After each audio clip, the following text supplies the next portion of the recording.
So we have seen the Nifty and the Sensex slide in trade significantly today. We've seen the broader markets also plunge. We've seen the volatility index also spike. So what really is hurting investor sentiment? Well, to decode all of this, I'm joined by Nasir Salim, market expert. I'm also joined by Sanjita Mukherjee, business economist. Thank you both for your time. Nasir, what really is then hurting investor sentiment? Why are markets plunging so significantly in trade? Good morning, Sakshi. Great to be back with you and Sanchita. Three key things for today at least. U.S. markets. If I go back to Friday, U.S. markets ended lower after economic data that signaled slowing business activities actually and weakening consumer sentiment. I think that is playing out today. As Monday, we've seen the markets a bit of a meltdown there. Survey findings in the U.S. have showed business activity, by and large, in the US fell to almost a 17-month low, which is purely actually reflecting growing concerns over economic uncertainties. Adding to investor jitters, Walmart's weaker than expected earnings guidance fuel fears of also slowing consumer demand. So it's a mix of those. I think the other quick one, which we've been repeating repeatedly and been saying this at various platforms and forums, is uncertainty over Trump tariffs. Right, that is something which continues to board on the market sentiments.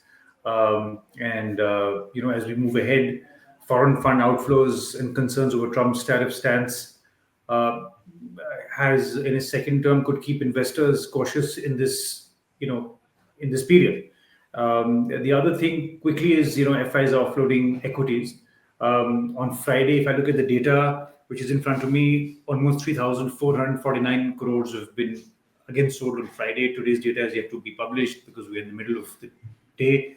I think, in total, foreign investors have pulled out almost close to 23,710 crores from Indian markets, totaling to almost 1 lakh just in 2025, right? I mean, global trade concerns. But these are, certain headwinds, which will eventually settle down. We can talk about that as we go on. Right, so significant factors there. Sanchita, do you agree with all these factors that are hurting investor sentiment and, tariff uncertainty and the US economy slowing down? Is that also weighing on the market mood then? Yes, absolutely. And I think Nasir has explained it very well. He's taken off the layers in what is the approach towards the capital markets.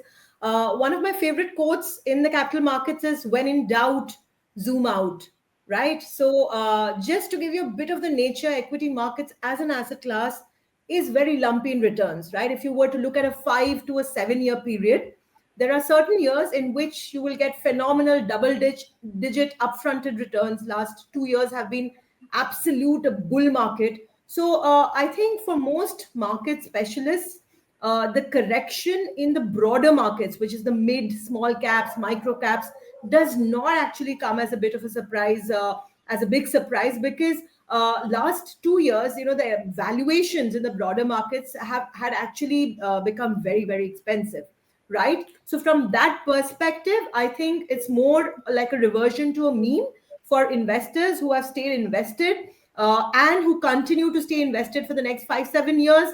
They would have completed an entire economic cycle. The world also has global economic cycles that it goes through.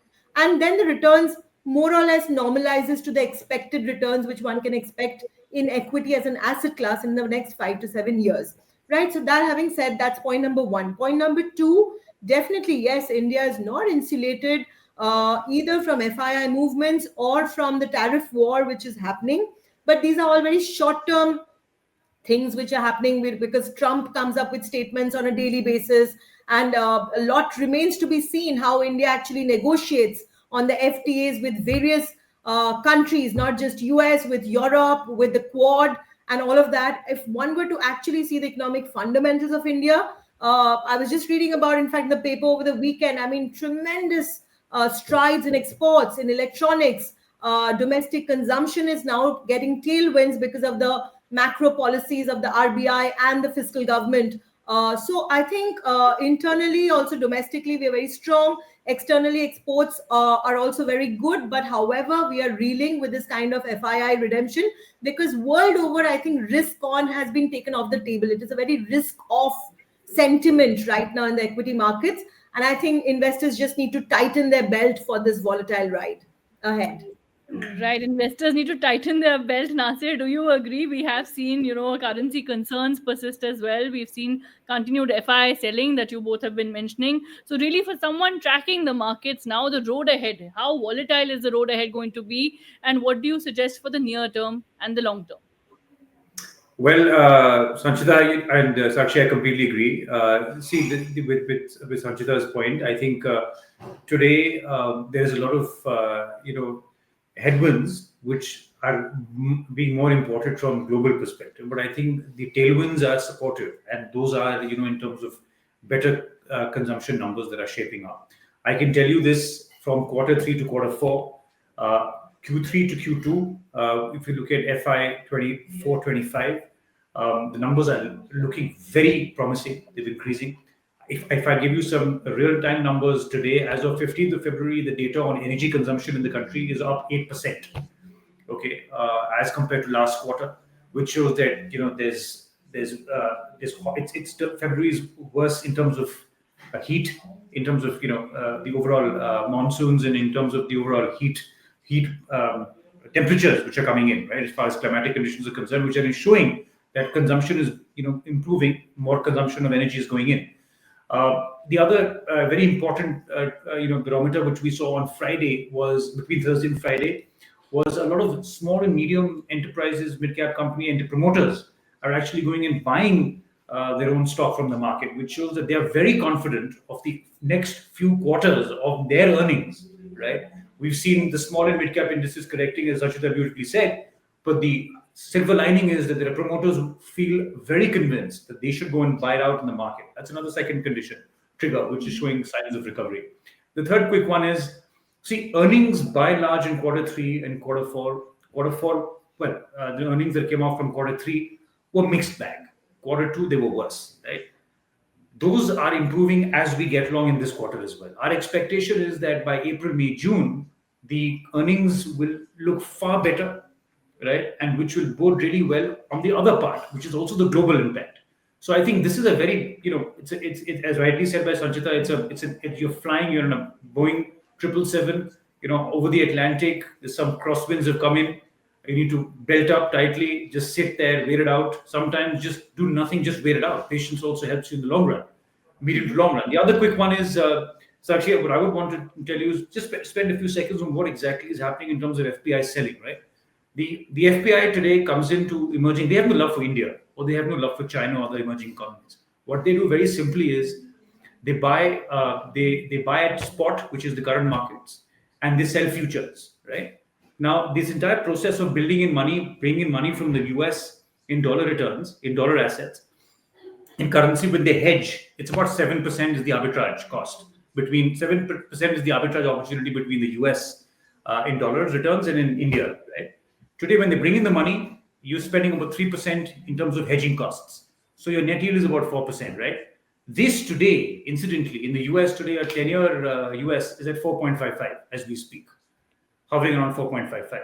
Our view is that the results are also showing up. Those numbers are coming up now in the US. With Trumpnomics, I would say, with him pushing these trade tariffs and using them as a bait to negotiate, what will happen is eventually inflation will catch up in the US and they can't cut interest rates. Sitting on $32 trillion of debt, all-time high post-World War II in the US, they can't afford high inflation and they can't afford high rates. So look, it's a chicken and egg story. Sooner or later, high inflation will ensure that consumption starts to fall in the US. And because of that, the yields will start to come down. And when that comes down, our fellows who wish to make sure that they're not bringing in money and they're going back into the US will return faster in an F-16, I can assure you. While they've flown back in a Boeing 777, they will come back in an F-16 here faster than you can ever imagine. And that will ensure that with earnings picking up in India, FPI coming back in when the arbitrage kind of comes back to its original 7.5%, 8%, we will see much better numbers on the index. Now, obviously, this is subject to one's risk profile.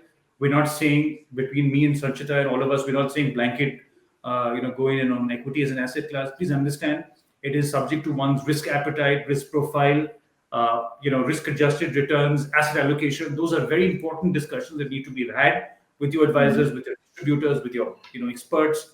And again, monies which have been invested, as long as they're in the right set of sectors, risk-adjusted to your portfolio, will bode well in terms of the opportunities that it presents itself in the next few quarters, including over the next 12 to 18 months in our opinion. Absolutely. Thank you for explaining that. And of course, like you said, this is all subject to, your risk appetite and what you really want to do with your investments. But, Sanchita, last word to you then.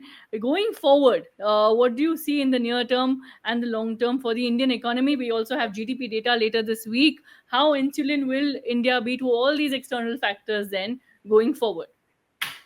So, Sakshi, very quickly, I think the last couple of months we were in a perfect storm, right? What Nasir just mentioned, we have only headwinds and very few tailwinds because domestically, think about it, our borrowing cost was very, very high. RBI has just done this rate cut of 25 bips, which is just about has happened.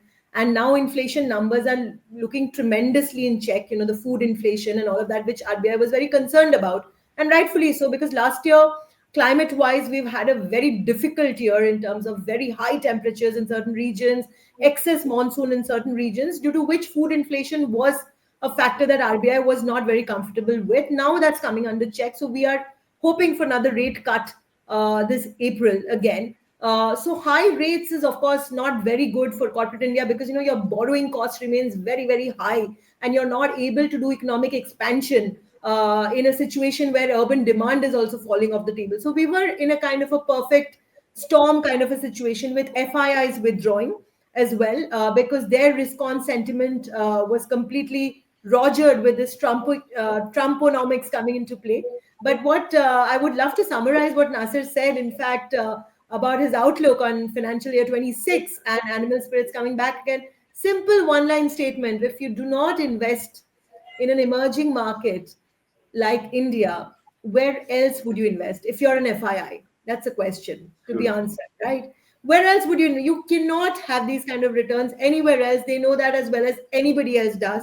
Right now, yes, there's a lot of global panic in terms of how Trump trades will play off, how these FTAs will eventually get signed, whether US economy will reel under this kind of inflationary moves that he's actually trying to make and what will eventually happen in terms of Federal Reserve cuts.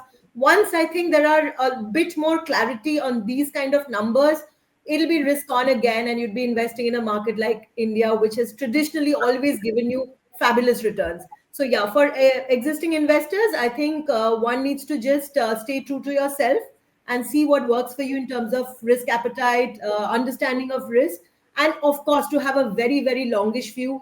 5 to 7 years, I only say this because it takes an entire 5 to 7 years for an entire business and an economic cycle to play out, right? So that's very important.